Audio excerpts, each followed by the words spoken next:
sa atong pagtulunan karon mga igsoon, aduna tay makita dinhi nga tulo ka butang nga atong tukion sa kinabuhi ni David, no?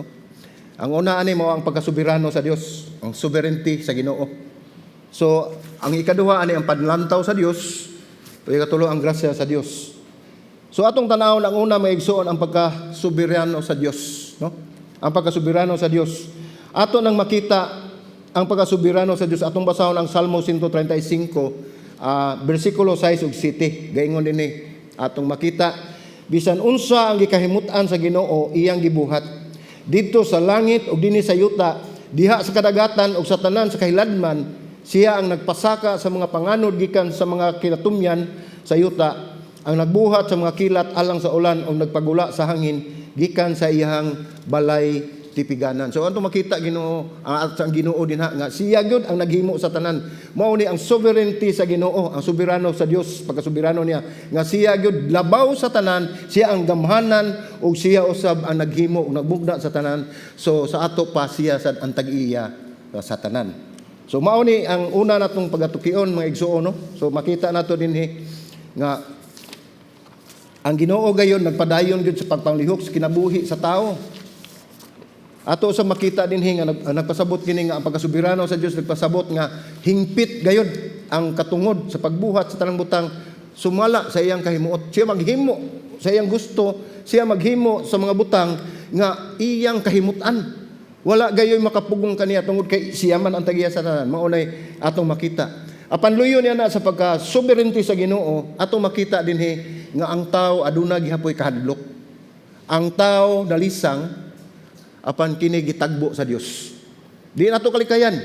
Kita mahadlok apan nakalimot kita nga ana ang Dios nga atong kasandigan. So atong basahon pagbalik ang Samuel 16:4 ningon dinhi, sa uno ang Ginoo mingon kang Samuel, unsa ba kadugay ang imong pagbangutan alang kang Saul nga nakita nimo nga akong gisalikway siya gikan sa pagkahari sa Israel. So ang question is, ngano man nga nagbangutan man si Samuel? Ug atong balikon sa kapitulo 15, ug inyong tan-awon sa kapitulo 15, ang Ginoo nagsalikway ni Samuel, gihukasan siya sa iyang pagkahari tungod sa iyang pagsupak sa sugo sa Dios. Si Samuel gisugo sa Dios pagdihog ni Saul, kini si Saul mo ang unang hari sa Israel, ug gisugo siya pagdihog ni Saul, unya si Saul gihatagan og misyon sa Ginoo nga gukod ni haring Agag. Niingon ang sugo sa Ginoo nga patyon ang tanang dunay kinabuhi, mabata, matigulang, babae, malalaki, ug ang tanang mga kahayupan apan gihimo ni Saul, duna siya gibuhi niya ang hari, ug duna siya mga gibilin nga mga maanindot kayong mga butang ug mga hayop. So gisupak niya sa Dios. Mao ni ug atong makita dinhi sa bersikulo 1, ningon siya ang Ginoo mingon kang Samuel, unsa ba kadugay ang imong pagbangutan alang kang Saul. So nagbangutan siya tungod kay iyang nakita nga wala ug kinsa man ug dili na hari si Haring Saul, bisan pa man gikan ani sa pagdihog si Haring Saul nagpadayon sa iyang paghari hangtod siyang kamatayon. So si Samuel nagbangutan siya kay kinsa man unya ang magsunod nga hari kung panalitan wala ni si Saul. Apan ang iyang wala masayri nga ang Dios duna nay giandamdaan nga mahimo nga mupuli ni Haring Saul. Apan dinhi atong makita nga nalisang siya sa sugo sa Dios. Ngano man tungod kay ningon siya dinhi sa bersikulo 2 sa Samuel 16, ningon siya, si Samuel mingon, unsaon nako pag-agto kung si Saul makadungog ni ana, iya akong patyon. So doon na siya kahadlok ni Saul. Nalisang si Samuel nga patyon siya ni Saul, nya atong makita dinhi si Samuel usa ka propeta, usa ka alagad sa Dios, usa ka tawo nga balaan, ug siya nahadlok ni Saul labaw pa sa kahadlok niya sa Dios. Mao na ato makita mga igsoon nga bisan pag-unsa ka, kinsa ka, bisan unsa pa imong gigunitan, tao ra gihapon ta. Pero dinhi usay din nato makita nga nagatubang ka na sa Dios apan nahadlo ka sa tao. Mao ni nahitabo dinhi ni Samuel nga ningon siya nga unsaon nako kung si Saul makadungog ni ana, iya akong patyon. So ang tao nalisang unsa may gihimo sa Ginoo, siya ang nagtagbo, siya naghatag solusyon. Ang giingon sa Ginoo, nagpadayon ta pagbasa, ningon ang Ginoo, pagdala og usa sa bersikulo 2 sumpay, pagdala og usa ka nating baka ug ingna Ako mianhi aron sa paghalad alang sa Ginoo. So gitagaan siya og solusyon sa Ginoo nga haron inig kahibalo ni Saul nga niadto siya dito sa halaran, sa balay halaran nga maghatag sa sakripisyo alang sa Ginoo, dili ang pagdihog ni David. Apan ingon ini ang gihatag sa solusyon, ang iyang kalisang gitagbo sa Ginoo, so mao ni ang nahitabo. Unya ningon ang Ginoo, ug dapita si Jesse ngadto sa paghalad ug ipakita nako kanimo kung unsay imong buhaton. Ug ikaw magdihog alang kanako kaniya, sa bersikulo 3 na kaniya nga akong nganlan kanimo. So unsay gingon ni sa Ginoo? Naghalad siya dito sa halaran, ningon siya dapita si Jesse ang amahan ni David. Niadto siya sa halaran, tawag niya si Jesse, gipaapil diri, nya ningon siya nga ipakita nako kanimo kung unsay imong buhaton. So doon na naisugo ang Ginoo. Doon na na-instruction sa Ginoo ni Samuel nga ningon siya ipakita nako kung unsay imong buhaton. Nga ikaw magdihog alang kanako in behalf sa Ginoo, alang kanako kaniya nga akong nganlan kanimo. So mao ni ang gisugo sa Ginoo tungod kay sa kahadlok ni Saul. Hadlok siya dito nga patyon, so gitagaan siya og solusyon sa Ginoo. Mao ni ang sugilanon niini tungod sa kay imong gisalikway ningon og atong tanawon sa kapitulo 15 sa miagi maison inot lang nangingon dinhi sa bersikulo 23 sabi tungod kay imong gisalikway ang pulong sa Ginoo.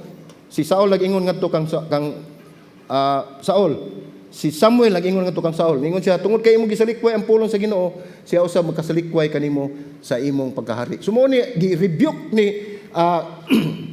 ni Samuel si Haring Saul sa kapitulo 15 kay siya nakasala man. So si Saul atong hibaw-an nga mao ang unang hari sa Israel ug pinaagi sa sugo sa Dios, gidihugan ni Samuel, mao nga nagbangutan si Samuel tungod kay gihukasan sa Dios sa iyang pagkahari si Saul ngano man. Tungod kay si Saul mga igsoon, nagdahom gid siya nga si Samuel nagdahom gid siya nga si Haring Saul maoy magdugay nga hari. Ug siya dako nagplano alang ni Saul. Mao na nga paghuhukas sa Dios sa iyang pagkahari, nagbangutan gayud siya. Mao nang niingon sa Dios sa bersikulo 1 sa ka-16, niingon ang Ginoo, unsa ba kadugay ang imong pagbangutan alang kang Saul? Mao to gisugo siya. Sudli ug lana ang imong sungay ug lakaw paatuon ko ikaw kang Jesse nga taga Bethlehem kay ako magtagana ug usa ka hari alang kanimo taliwala sa iyang mga anak. So doon na giandam ang Ginoo nga buhaton ni Saul. Unya maura iyang buhaton, sultian siya sa Dios kung kinsa ang iyang dihugan. So dinhi atong makita mga igsuon nga ang kalisang ni Samuel mahitungod kini sa kakulang niya sa pagtuo sa Dios. So dinhi bisan pa man sa gisulti sa Dios kaniya,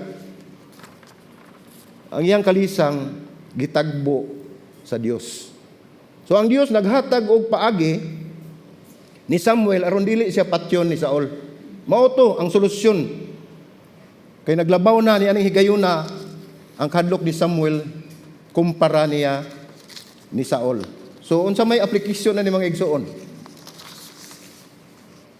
Atong makita din nga aplikasyon ani ang nasayod ang Dios sa sitwasyon sa tanang mga panghitabo sa ato ang kinabuhi. Walay malilong. Ang tanan dayag sa mata sa Dios, ang tanan nato panghitabo. Bisan pag unsay naa sa imong kasing-kasing, unsay imong gibati, unsay imong intensyon ug motibo sa imong kinabuhi ngadto sa ubang butang o sa mga tao, ang Dios nasayod ni ana. Unsaon man nato pagprobar? Atong basahon sa Salmo 33:13-14. Nag-ingon dinhi, ang Ginoo nagtan-aw gikan sa langit, nakita niya ang tanang mga anak sa katawhan gikan sa dapit nga iyang giharian. Nagsudong siya sa tanan nga mga nagpuyo sa yuta. Makita naman.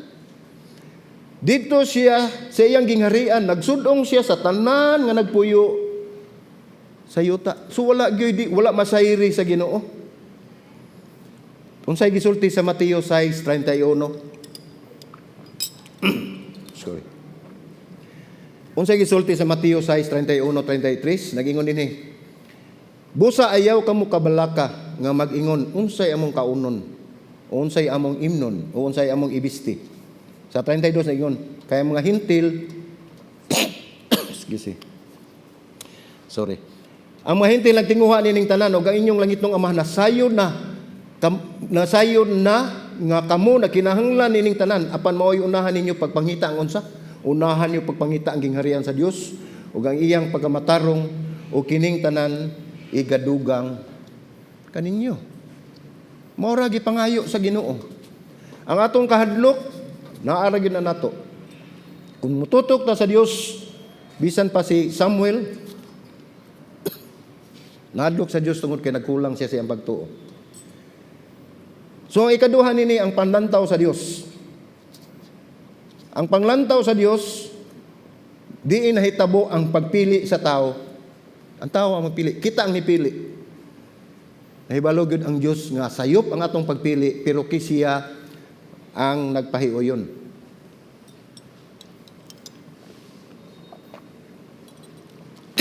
Excuse me. So ang panlantaw sa Dios, nakita niya nga ang tao ang mipili, ang Dios ang nagpahiuyon.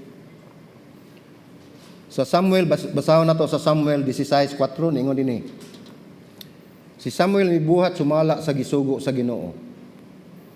Ug muadto sa Bethlehem ug ang mga kadagkuan sa syudad miadto aron sa pagsugat kaniya. Ang nagkurog ug ningon, "Miani ba ikaw nga malinawon?" Excuse me. Ug siya maingon, "Malinawon ako mianhi aron sa paghalad alang sa Ginoo. Pagbalaan kamo sa inyong kaugalingon ug uban kanako sa paghalad unya gibalaan si Jesse o ang iyang mga anak nga lalaki ug mitawag kanila ngadto sa paghalad." So ang tao ang mipili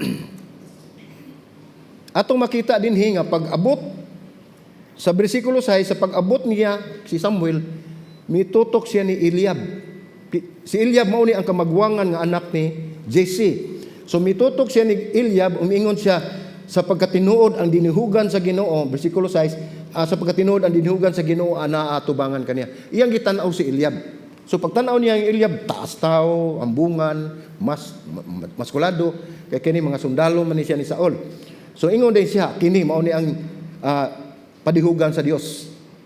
Pero kung atong mabalik to ang gisulti sa Dios, niingon si Dios nga ako mutudlo kanimo, sultian ko ikaw kung kinsa ang imong dihugan. Dili siya ang mupili.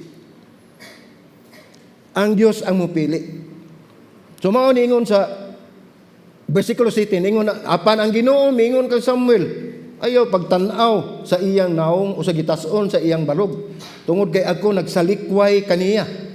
Kay ang Ginoo nagtan-aw dili ingon nga makita sa tao, kay ang tao nagtan-aw sa panagway sa gawas, apan ang Ginoo nagtan-aw sa kasing-kasing. So atong tan-aw ni ngano man nga gisalikway man si Eliab sa Dios. So sa miagi nga sa naguna nga mga bersikulo o sa pag-abot dito sa bersikulo diin si Eliab nakigbatok na sa mga kauban sa mga ni Goliath. Iyang underestimate si David. Ang problema nga nung gisalikway sa Dios tungod sa iyang karakter. Kay siya mapahitason nga tao, iya lang gitamay si David nga nganong niadtos panggubatan magsusir ba siya sawa panwa mautong nahitabo nga nakig-away na si David ni Goliath. So ato makita din unya si Jesse mitawag kang Abinadab o gipaagi sa tubangan ni Samuel ug siya miingon wala usab magpili nini ang Ginoo. So makita gyapon nga nagistorya na niya, nagtudlo na niya ang Ginoo kung kinsa gyud ang gipili.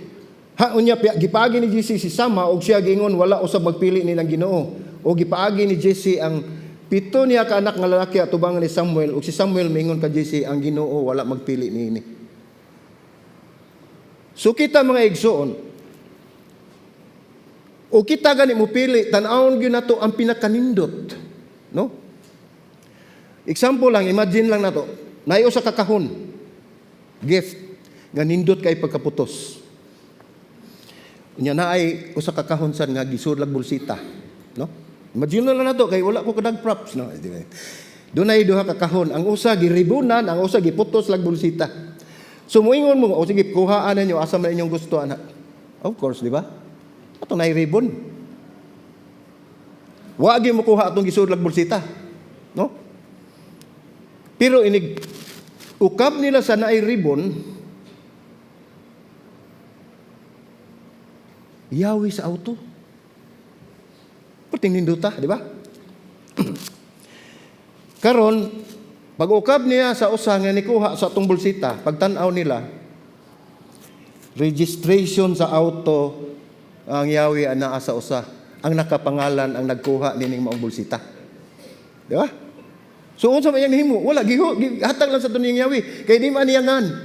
Angan man ning nakakuha nini. Mo na ingon ani ang ato ang mga panlantaw sa atong kinabuhi nga kita gyud mo pili gyud ta. Mao ni si Saul pagkakita ni Eliab nga ambungan, taas nga tao, ingon ni siya pagkatinuod mao ni ang dinihugan sa Ginoo nga naa sa tubangan kaniya. Pagibadlong siya sa Dios. Sama usab kanato nga masayop kita usahay pagpili kung unsa man atong buhaton sa atong kinabuhi. Kun dili nato isalig sa Dios ang tanan mga igsoon, musipyat gyud ta. Masayop kita sa ato ang pagpili, no? So, ang ikadua ni ang panlantaw ni Samuel. Mao na nga mitutok siya kang Eliab, mingon siya pagkatinuod mao gini. Pili din siya. Gipili din niya si Eliab, pero sayop ang iyang pagpili. Unsay gihimo sa Dios, iyang gitarong, iyang gipahiuyon, no? Mao to ningon ang Ginoo kang Samuel ayaw pagtan-aw sa iyang naong, sa gitas-on sa iyang barog tungod kay ako nagsalikway kaniya kay ang Ginoo nagtan-aw dili ingon sa makita sa tao. So lahi gyud ang pagtan-aw sa Dios kay ang tao nagtan-aw sa panagway gawas apan ang Ginoo nagtan-aw sa kasing-kasing. Matag usa ka nato dinhi nahibalo gyud ang Ginoo kun unsay sulod sa atong mga kasing-kasing, no? So ang ikatulo ani nga atong tan-awon pagtuon mao ang grasya sa Dios.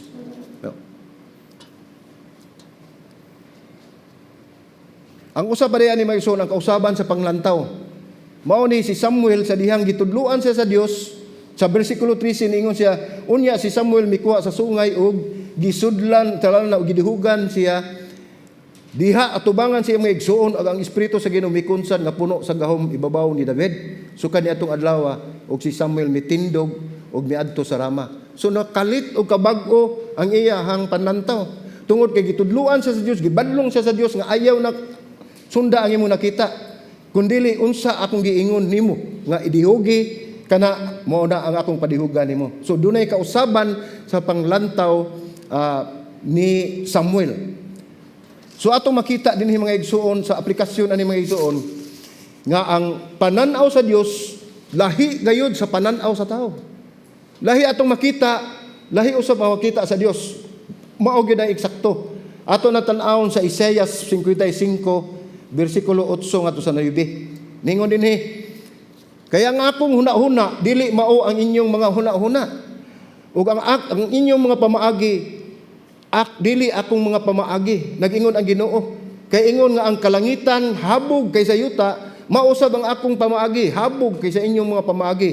Ug ang akong mga huna-huna kaysa inyong mga huna-huna. So layo kayo distansya, layo kay diferensya. As far as the heaven is from the earth, mauna ang huna-huna, ang gilayo nato sa atong huna kumpara sa huna-huna sa Dios. Sa Jeremias 29:11 nag-ingon, kay ako nahibalo sa akong mga laraw alang kaninyo. Nag-ingon ang Ginoo nga laraw sa kayuhan ug dili kadaotan sa paghatag kaninyo og kaugmaon ug paglaom. So doon na nay laraw, doon na nay plano ang Ginoo sa matag usa kanato apan kita wala mo salig sa Dios maghimo kita atong kaugalingong pamaagi. Dayag og gihatag sa Dios kanato ang pamaagi nga iya mismong kabubuton. Mao na kun atong makita masayop kita sa ato ang panlantaw.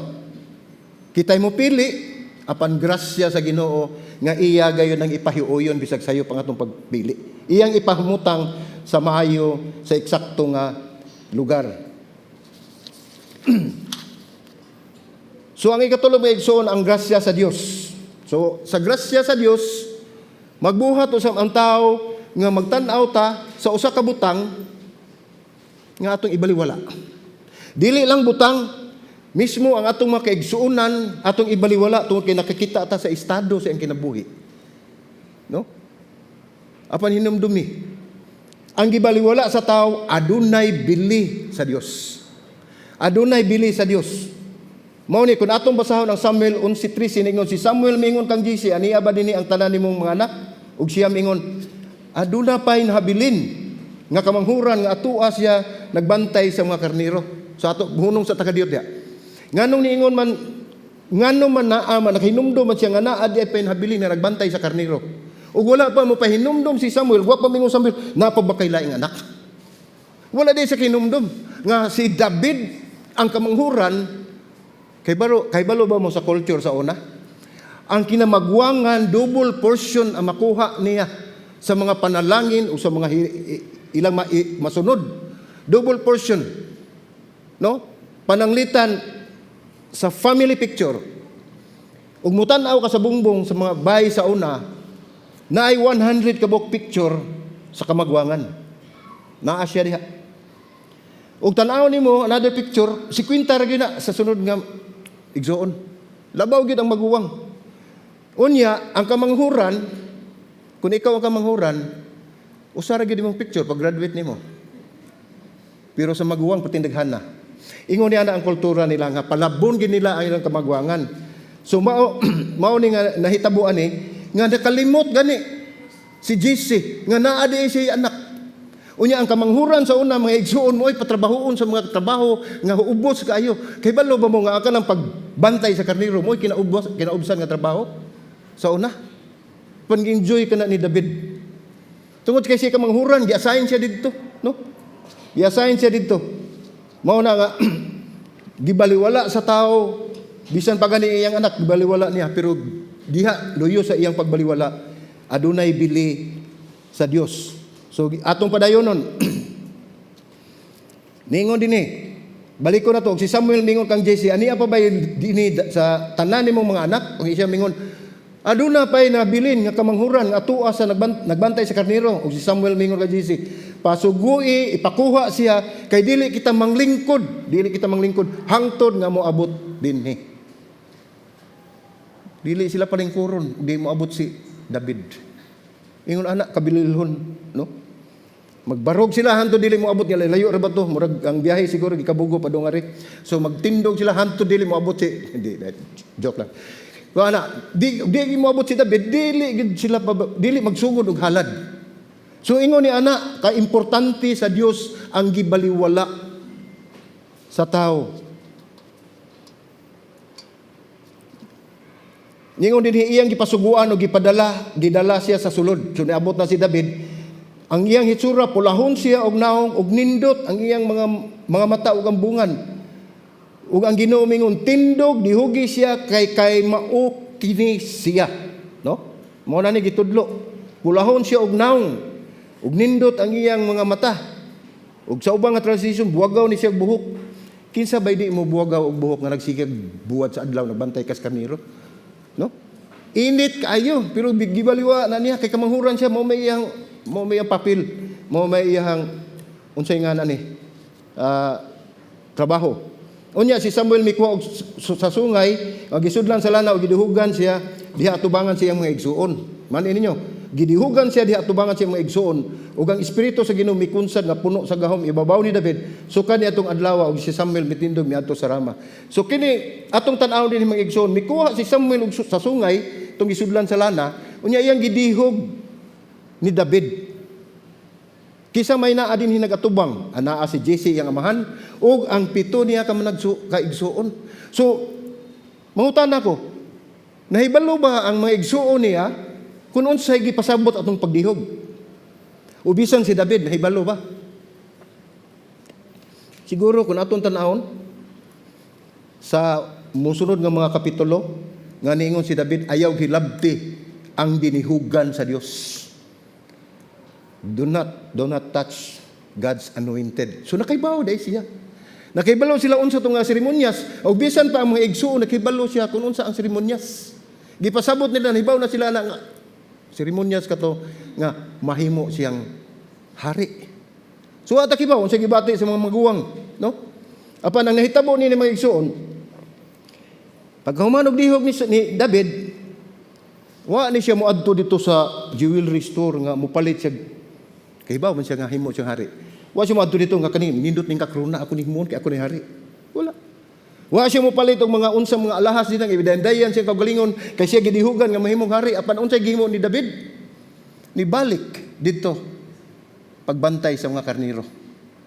Wala. Bali wala niya ang katong nahitabo apan hibalo sila kung unsay ang kahulugan.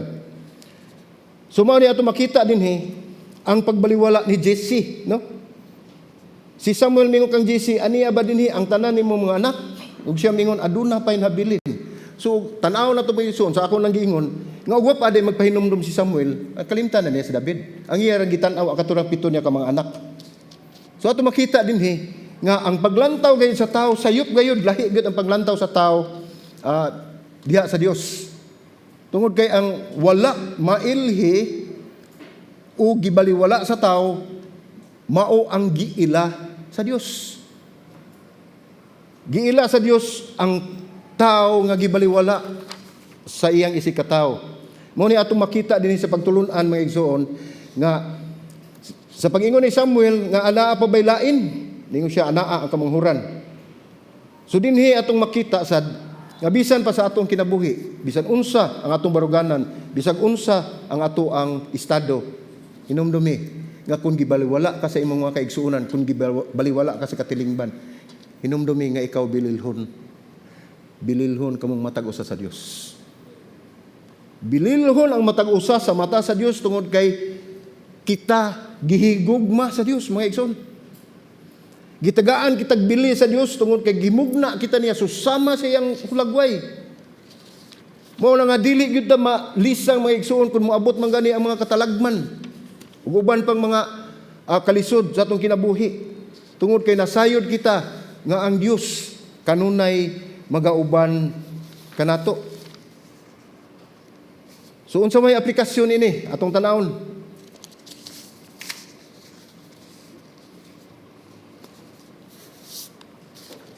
Ang aplikasyon ini mga igsoon, makita nato dinhi nga ang tanan tao bililhon sa Dios. Unsaon man nato pagprobar nini mga igsoon atong talawon sa Lucas 12:6. Nagingon dinhi. Dili ba 5 kagagmayng langgam gibaligya man sa duha ka sentimos ug walay usa kanila nga gikalimtan atubangan sa Dios? Bisan gani ang mga buhok sa inyong ulo, naihap na ang tanan. Ayaw kamo kadlo kay kamo labaw pa og bili kaysa mga daghan, mga gagmay nga langgam. So ang gipasabot nini mga igsoon, bisan gani ang mga langgam gitagaan gani og bili sa Dios, unsa pa kaha kita nga tawo nga iyang gimugna. Og gitagaan og kinabuhi pinaagi sa iyahang mga ginawa.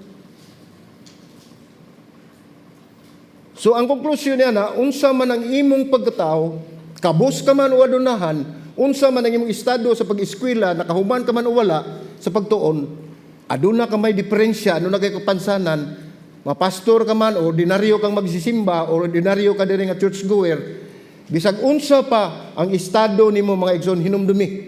Nga ang kinabuhi ni David nakalimtan, apan gitagaan siya og bili sa Dios. Kung ikaw sa imong unahuna, ikaw nakalimtan sa Dios hinumdumi, nga ang Dios anaa kanunay nagauban kanimo ug ikaw kitang usa o kitang tanan ang matag usa kanato gitagaan og bili sa Dios. Dili ta mahadlok mga igsuon tungod kay ang Dios kanunay nagauban kanato. Ug dili lang kay gitagaan ta og bili sa Dios, hinumdumi nga gihigugma o gimahal kamo sa Dios tungod kay kamo gipakamatyan ni Ginoong Hesukristo didto sa krus sa Kalbaryo 2000 na katuig ang miagi.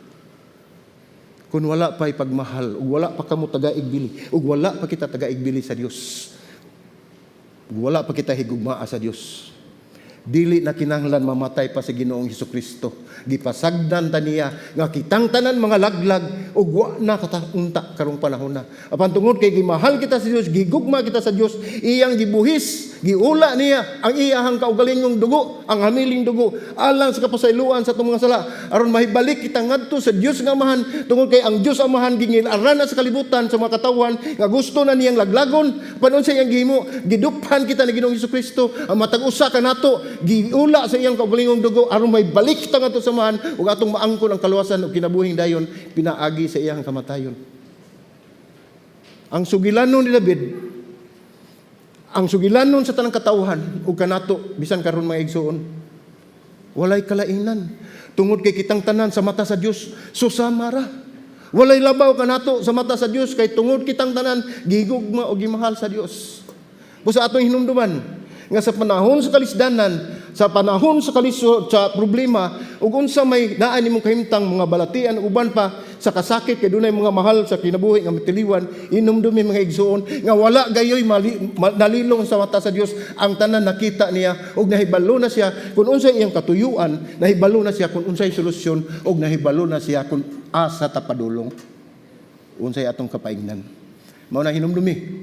Nga nini mga sugilanon, daghan pang umabot ini mga igsoon nga pagtulunan nga atong makutlo.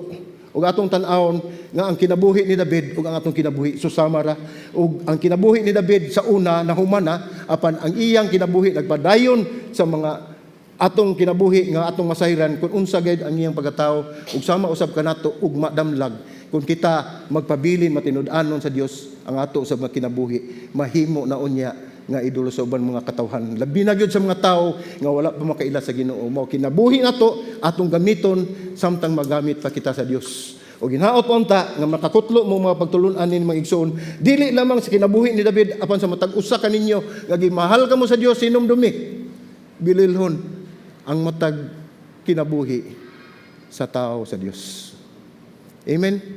Dako na itong mga ulo mga igsoon magampo ta. Lord, salamat Ginoo sa mensahe nga imong gihatag nining kahaponon. Nagampo ako Ginoo nga ang matag usa Ginoo Lord God mo datom sa ilang tagsa-tagsa kakasing-kasing ang pagtulunan nga gusto nimong ipadangat ngadto sa matag usa nining kahaponon Ginoo God. Lord, salamat Ginoo sa ilang presensya. Nagampo ako Ginoo nga ikaw magahikap sa matag usa nga kasing-kasing nga imo silang pahinumduman Ginoo nga kun wala ka, wala gayud kami mahimo Lord. Busa naghinali kami nining kapunon Ginoo God kay ang tanang butang ikaw ang tag-iya bisan pa sa among kinabuhi. Busa kami naglaom ug naglaom Ginoo God nga ikaw magapadayon sa paghatag kanamo Ginoo sa among panginahanglan ug ikaw magapadayon sa pagtudlo kanamo sa imong pulong ug ikaw Ginoo magapadayon sa pag-agak ug paggiya kanamo sa among kinabuhi samtang ania pa ning kalibutana. Lord, salamat sa mensahe ug kini among pag-ampo sa ngalan ni Ginoong Hesus. Amen ug amen.